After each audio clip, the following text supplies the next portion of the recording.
Kwa majina naitwa Husna John Charles. Hapa kituoni nimekuja kuanzia mwezi wa kwanza. Na wewe umekuwa ni mraibu wa nini? Wa kujidunga. Kujidunga nini? Syringe. Madawa kulevya kwa kutumia syringe. Ambayo yanaitwaje hiyo madawa? Heroin. Okay. Na baada ya kuja hapa vipi? Maendeleo yako yakoje? Namshukuru Mungu. Yeah. Sawa. Ni tukio gani ambalo unalikumbuka wewe ulilifanya? Ilikuwa ni tukio baya ama matukio mabaya, lakini ulifanya kwa sababu ya uraibu wa madawa ya kulevya na usingetamani mtu mwingine ambaye yuko huko raiani angefanya? La kwanza kukaba. Msichana ulikaba? Kuiba nyumbani.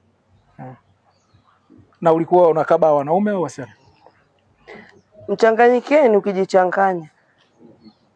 Like wewe unaweza kumkaba mwanaume kabisa? Nikiwa na rosto yoyote, hata wewe. Hata mimi unaweza kunikaba? Okay. Na ulishafanya mara ngapi matukio kama haya? Mara nyingi. Okay. Haujawahi kukamatwa, haujawahi kufanywa? Sijawahi kukamatwa wala kupigwa wala kukatwa. Okay. Nini ambacho unatamani kumwambia mtu yote ambaye anakutazama, ambaye labda naye anategemea ama ameshaingia kwenye madawa ya kulevya? Yaani sio kwa anayenitazama, hadi kwa mtoto wangu.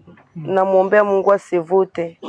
Maana ni kitu ambacho hakina faida yoyote wala mafanikio yoyote, pia kinakutenga na familia na jamii inayokuzunguka.